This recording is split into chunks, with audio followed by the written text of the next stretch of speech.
मैं शिव जी के गीत गाने जा रही हूँ। अच्छा लगे तो लाइक सब्सक्राइब जरूर कीजिएगा। घर ही में शिव के मनाई मंदिला का करे जाई। घर ही में शिव के मनाई मंदिला का करे जाई। अपना ससुर जी के दशरथ बनाई, सासु के बनाई हमको सिल्या मंदिला हम का करे जाई।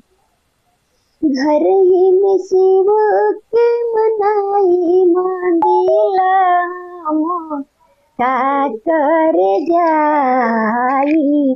अपना देवर जी के लक्ष्मण बनाई, अपने बनबी हम सीता मंदिला हम का करे